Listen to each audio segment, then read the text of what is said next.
bem-vindos à nossa análise aprofundada de hoje. Vamos começar com aquela energia toda da high-tech tecnologia, sabe? Aquela ideia de que o futuro já chegou, tá aqui, na nossa mão. A missão deles é bem clara, né? Inovação total para criar soluções de tecnologia que realmente mudam a vida das pessoas, os negócios. E a promessa principal é forte: tecnologia para liberar tempo, cortar custo, aumentar a produtividade. Muito. Eles batem na tecla que tecnologia boa é acessível, né? E até convidam. Acesse, experimente, questione, inove com a gente. Tipo, trazer o futuro para hoje mesmo. Olha, essa visão é bem legal, inspira mesmo. Mas aí vem a pergunta, né? Como é que essa promessa toda, especialmente com IA generativa, tipo o ChatGPT que está em todo lugar, como isso funciona na prática? Para ir além do marketing, a gente trouxe uma outra fonte, bem robusta. Uma meta-análise acadêmica novinha, saiu agora. Ela juntou dados de 51 estudos experimentais. Tudo sobre o impacto do ChatGPT no aprendizado dos estudantes. Então, a nossa ideia aqui é justamente essa: pegar a promessa da tecnologia e confrontar com os dados, com a realidade. Queremos entender o que a ciência diz. Funciona mesmo para o desempenho, para as notas e para os estudantes. Eles sentem que aprendem melhor? E o tal do pensamento crítico, criatividade, ajuda nisso também? Basicamente, funciona. E, talvez o mais importante, quando e como funciona melhor. Ok, então vamos mergulhar nesses dados. Essa análise gigante aí de 51 estudos, qual é a manchete? O ChatGPT entrega mesmo no aprendizado? Olha, a manchete geral é positiva. Sim, mas assim, a história está nos detalhes, sabe, nas nuances. Se a gente olha para o desempenho mesmo em notas, resultado em prova, o estudo achou um impacto positivo e considerado grande. Eles usam uma métrica para isso, o tamanho do efeito, né, o REDS-T. E aqui deu um valor alto, 0,867. Isso sugere que sim, o ChatGPT pode dar um empurrão bom no desempenho, um empurrão grande nas notas. E na sensação do estudante, como ele percebe isso. Aí a história muda um pouco. Para a percepção sobre o aprendizado, como o estudante se sente usando a ferramenta, o impacto também foi positivo, mas é classificado como moderado, um REDS-D de 0,456.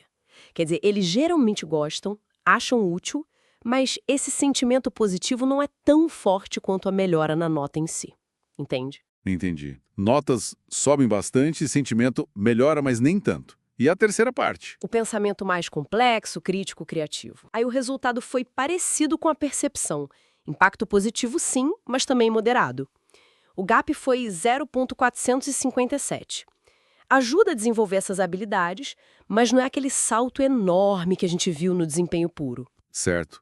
Então, ajuda, mas a intensidade varia. Não é uma varinha mágica para tudo igual. E imagino que a pesquisa foi atrás do porquê disso, né? Quais são esses tais fatores moderadores?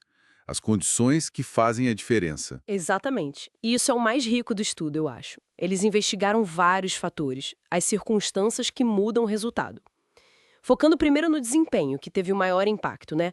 Algumas coisas fizeram bastante diferença. Primeiro, o tipo de curso. O impacto maior, mas maior mesmo, foi em curso de desenvolvimento de habilidades e competências. Aí, tipo, cursos mais práticos. Isso. A hipótese é que talvez esses cursos tenham tarefas mais definidas, sabe? Onde um feedback rápido do ChatGPT ou uma informação direta ajuda muito. Faz sentido. Em outras áreas, deu diferença. Deu. O impacto foi menor, ainda positivo, mas menor, em cursos STEM, ciência, tecnologia, engenharia e matemática, e também em cursos de línguas ou escrita acadêmica. Outra coisa que pesou muito foi o modelo de aprendizagem. O ChatGPT funcionou muito bem quando foi usado junto com aprendizagem baseada em problemas, o famoso PBL. PBL, aquele método de resolver problemas específicos, né? Exatamente. Ali, o tamanho do efeito foi lá para cima, 1,13. Parece que o ChatGPT é ótimo para dar aquela informação pontual, aquela explicação que destrava a resolução do problema para o aluno. Que curioso! E em outros modelos, tipo aprendizagem baseada em projetos? Então, aí é que está o interessante. Na aprendizagem baseada em projetos, o efeito foi bem menor. Bem menor mesmo, 0,239. Ué, mas por quê? Projetos parecem ideais para IA. Pois é, mas talvez projetos mais complexos, mais abertos, que simulam o mundo real, exijam mais do que só informação. Exijam integração, colaboração, adaptação, coisas que a ferramenta sozinha talvez não entregue tão bem. Já mostra um limite, né? A transformação depende do tipo de desafio. Com certeza. E tinha mais algum fator importante para o desempenho? Tinha sim. A duração da intervenção. O tempo de uso. Eles acharam um ponto ótimo, sabe? O maior impacto no desempenho foi quando o uso do ChatGPT durou entre 4 e 8 semanas. 4 a 8 semanas. E menos tempo. Menos de uma semana teve um efeito menor. Talvez seja o tempo de aprender a usar, né? Pegar o jeito de fazer as perguntas certas, os prompts. Certo. E usar por mais tempo ainda, mais de 8 semanas. Seria melhor? Então, para o desempenho, parece que não necessariamente. Intervenções mais longas, com mais de 8 semanas, mostraram até um leve declínio no efeito. Ah, é? Por que será? A hipótese que eles levantam é o risco da dependência excessiva. O aluno pode acabar se apoiando demais na ferramenta e talvez deixando de desenvolver a própria autonomia a longo prazo. É um equilíbrio delicado, né? Nossa, essa questão do tempo é muito relevante. Mostra que não é só usar. Tem que pensar como e por quanto tempo. E a percepção dos estudantes? O sentimento deles? O que influenciava mais ali? Ah, na percepção a história é um pouco diferente. Lembra que o impacto geral foi moderado, né? Sim, moderado. A teoria diz que a utilidade percebida, a facilidade de usar, ajuda. Deixa o aprendizado mais interessante, talvez. Mas o estudo também aponta uma coisa. O ChatGPT não tem inteligência emocional, né? Falta aquela conexão mais humana, que realmente engaja a fundo. E, olha que interessante, diferente do desempenho, o único fator que realmente mudou a percepção de forma significativa foi a duração. A duração de novo. Mas como? Nesse caso, quanto mais tempo usando, melhor a percepção. O efeito foi mais forte com mais de 8 semanas de uso. A ideia é que receber ajuda constante e feedback positivo ao longo do tempo vai reforçando aquele sentimento bom sobre aprender. Entendi. Então, para gostar da ferramenta, usar por mais tempo ajuda. Mas para o desempenho, talvez tenha um limite ali, um risco de depender demais. Complexo. E a terceira parte? O pensamento crítico, a criatividade, resolver problema complexo, como foi ali? Ali, de novo, o impacto positivo mais moderado. O ChatGPT pode ajudar, sim. Ele traz muita informação diferente, o que pode até estimular a pensar por vários ângulos, né? Pensamento divergente. Pode ajudar a pessoa a refletir sobre como ela aprende, a metacognição, e a bolar ideias para resolver problemas. Mas as limitações são bem claras também. Ele trabalha com o que já existe, não tem criatividade genuína nem capacidade crítica própria. E o que ele gera pode ter erro, pode ter viés. Uhum. Se o estudante não tiver esse olhar crítico sobre a resposta, Exato. Pode até atrapalhar o desenvolvimento dessas habilidades. Talvez por isso o impacto seja só moderado, mesmo que as notas subam bastante. Uma coisa não leva automaticamente à outra. e teve algum fator que fez mais diferença para desenvolver esse pensamento mais complexo? Tiveram dois que se destacaram. Primeiro, de novo, o tipo de curso. Só que aqui o maior impacto foi em cursos STEM e relacionados: ciência, tecnologia, engenharia, matemática. Ué, diferente do desempenho. Sim, a hipótese aqui é que nesses cursos os alunos usam muito o GPT para resolver problemas técnicos, para colaborar em projetos complexos.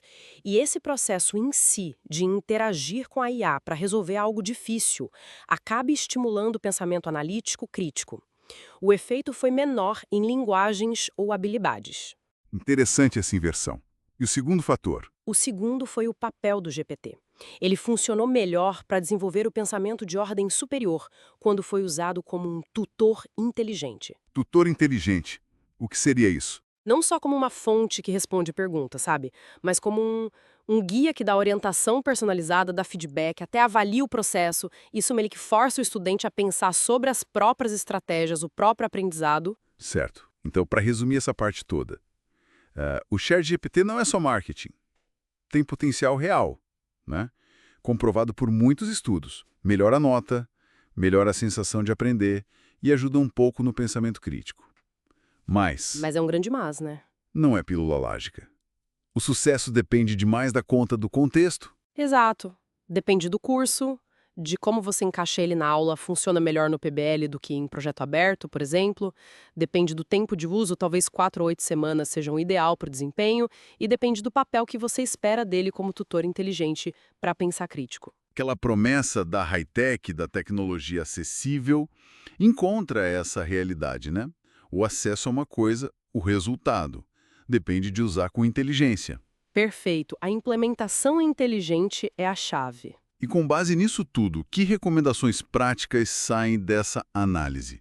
Para quem está na sala de aula, professor, aluno, como usar melhor o ChatGPT? O estudo dá umas dicas bem diretas, bem práticas. A primeira, e talvez a mais crucial, para desenvolver pensamento de ordem superior, não adianta só jogar o ChatGPT para o aluno. Precisa de andaimes. Andaimes, estruturas de apoio. Isso, estruturas pedagógicas, tipo usar a taxonomia de Bloom para guiar as perguntas, as tarefas. Precisa de um direcionamento claro para que a ferramenta estimule a criticidade e não o contrário. Senão, o aluno pode só pegar a resposta pronta, né? Com certeza. Qual segunda dica? Segundo, incentivar o uso em vários contextos, mas sempre adaptando. Secundário, universidade, diferentes cursos. O potencial tá lá, mas tem que ajustar para a necessidade de cada um. Terceiro, integrar de verdade nos modelos de ensino, especialmente no PBL, onde o resultado foi tão bom. Não é só liberar o acesso, tem que pensar onde ele entra, como ele ajuda nessa metodologia. Certo. Integrar estrategicamente. Quarto, ficar de olho na duração. Tentar usar de forma contínua, mirando talvez naquele ponto de 4 a 8 semanas para o desempenho. Se for usar por menos tempo, é super importante dar orientação. Como fazer pergunta boa, como usar os prompts. E se for usar por mais tempo? Aí tem que monitorar, para não virar muleta, para evitar a dependência. E talvez variar os métodos, sabe? Misturar com outras coisas. Usar a avaliação para ver se o aluno está entendendo mesmo e não só copiando. Monitoramento é chave, então. E a quinta? E quinto, ser flexível no papel do ChatGPT. Ele pode ser tutor, pode ser parceiro de brainstorming, pode ser só uma ferramenta de consulta rápida. O ideal é ajustar esse papel dependendo da tarefa, do que se quer aprender. Ótimas dicas. Fica muito claro que a tecnologia, tipo o ChatGPT, é poderosa. A visão da high-tech, do futuro acessível, é bacana, mas essa análise joga a luz na complexidade da coisa real, né? A eficácia não está só na ferramenta, está na inteligência de como a gente usa, quando usa, por que usa. Acho que saímos daqui com um mapa bem mais claro para navegar nisso. Sem dúvida. E o interessante é que a gente focou aqui nessas métricas, né? Desempenho, percepção, pensamento de ordem superior. São as coisas óbvias que a gente quer medir. Sim, são importantes. Mas aí, quando a gente pensa nisso e lembra de outras preocupações que a própria pesquisa menciona, mesmo que de passagem, risco de plágio, a dependência que a gente falou, os vieses que a IA pode ter, a falta de interação social, emocional. Aí a gente começa a pensar, tá, a gente está otimizando para essas notas, para essa percepção, mas o que será que a gente está perdendo de vista? Exatamente. Essa é a questão que fica martelando, né? Quais podem ser as consequências que a gente nem imagina dessa dependência cada vez maior? Quais habilidades, talvez mais sutis, mais humanas, podem estar ficando para trás enquanto a gente comemora o ganho de desempenho? Será que tem mudanças cognitivas ou sociais ou até éticas mais profundas rolando a longo prazo? Coisas que esses estudos focados em semanas ou meses ainda não conseguem pegar. Uma pergunta para a gente levar para casa, né? Com certeza, algo para a gente ficar atento enquanto essas ferramentas se tornam cada vez mais parte do nosso dia a dia, do nosso aprendizado.